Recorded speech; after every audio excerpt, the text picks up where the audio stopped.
Hallar algunos ejercicios sobre razones trigonométricas de ángulos agudos. ¿Qué me dice el primer ejercicio? Me dice hallar la tangente de beta. Entonces, primero identificamos los ángulos. Aquí tenemos el ángulo beta. Ahora, respecto al ángulo beta, ¿qué es lo que tenemos? Su cateto opuesto, porque se lo pone, cateto opuesto. También tenemos la hipotenusa. Por lo tanto, ¿qué es lo que nos falta hallar? El cateto adyacente. Ponemos entonces acá que nos falta el cateto adyacente. Cateto adyacente. Pero ¿cómo hallaríamos el cateto adyacente? ¿Cómo hallaríamos el cateto adyacente? Acuérdate que por el teorema de Pitágoras se le puede hallar, ponemos acá teorema de Pitágoras, decimos que la hipotenusa elevada al cuadrado es igual a la suma de los cuadrados de sus catetos. Por lo tanto, ¿quién viene a ser la hipotenusa? Raíz cuadrada de 2. Raíz cuadrada de 2 elevado al cuadrado será igual al cateto opuesto al cuadrado, que en este caso sería 1 al cuadrado más el cateto adyacente al cuadrado. Justo lo que nos falta, cateto adyacente al cuadrado. Haciendo un cálculo, nos va a salir que el cateto adyacente va a ser igual a 1. Listo. Ya hallamos el cateto adyacente. ¿Cuánto vale? 1. El cateto opuesto vale 1. Por lo tanto, volvemos. Tangente de beta. ¿Qué nos dice la tangente? Nos dice que es igual al cateto opuesto sobre el cateto adyacente. ¿Cuánto vale el cateto opuesto? Cateto opuesto de beta vale 1. Ahí lo tenemos. ¿Cuánto vale el cateto adyacente del ángulo beta? Cateto adyacente vale, aquí está, 1. Y 1 entre 1, 1. Listo, ese sería todo. Pregunta número 2. Me pide en este caso calcular el coseno del ángulo alfa. Veamos, ¿a qué es igual el coseno del ángulo alfa? Sabemos por teoría que el coseno del ángulo alfa va a ser igual al cateto adyacente sobre la hipotenusa. Listo. Aquí está el ángulo alfa. ¿Quién sería su cateto adyacente? Sería el segmento AB. ¿Pero lo tenemos? No lo tenemos. Por lo tanto voy a poner acá cateto adyacente. ¿Pero se le puede hallar el cateto adyacente? Claro que sí. ¿Por qué método? Por el método del teorema de Pitágoras. Ponemos acá, por el teorema de Pitágoras, sabemos que la hipotenusa al cuadrado, ¿quién viene a ser la hipotenusa? En este caso la hipotenusa es 2, porque se le opone al 90 grados.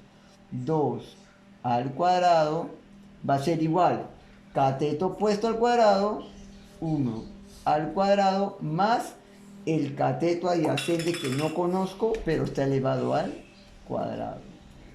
Listo. Haciendo un cálculo me va a dar que el cateto adyacente va a ser raíz cuadrada de 3. Listo. Ya tengo el cateto adyacente. Por lo tanto, volvemos. Coseno de alfa, ¿qué era igual? Cateto adyacente sobre la hipotenusa. Entonces digo, cateto adyacente, ya lo hallé, ¿vale?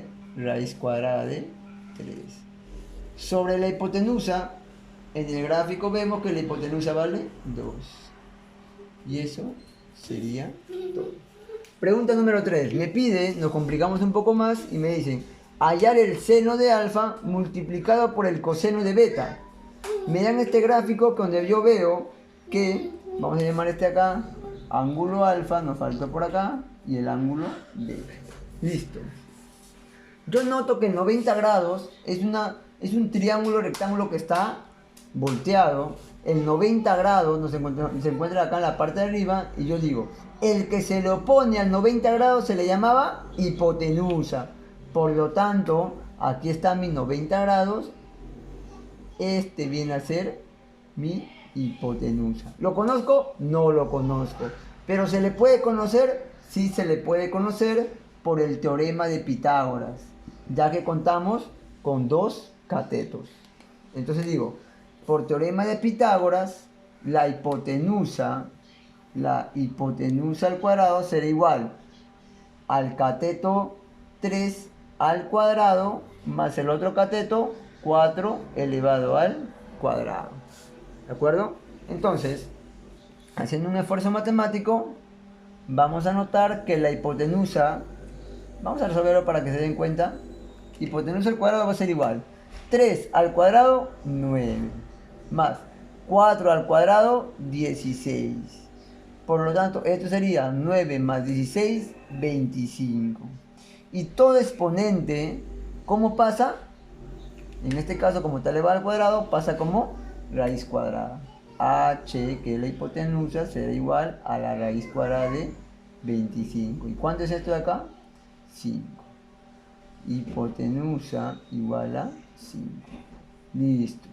Ya tengo la hipotenusa. Ahora volvemos a lo que nos piden. ¿Qué nos pedían? Seno de alfa por coseno de beta. Entonces digo, el seno de alfa. ¿A qué da igual el seno de alfa?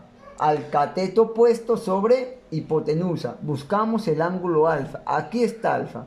¿Cuál es el opuesto de alfa? 3. 3 sobre su hipotenusa. Y la hipotenusa siempre va a ser h.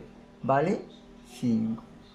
Multiplicado, porque aquí se multiplica, por el coseno de beta. ¿Y el coseno a qué era igual? Cateto adyacente. Buscamos el ángulo beta y buscamos su adyacente. ¿Quién es el adyacente? El del costado. Será 3. Por su hipotenusa. ¿Cuánto vale su hipotenusa? Siempre va a valer 5. Y como es una multiplicación, simplemente multiplicamos de forma directa. 3 por 3, 9. Sobre 5 por 5, 25. Listo. Eso sería todo.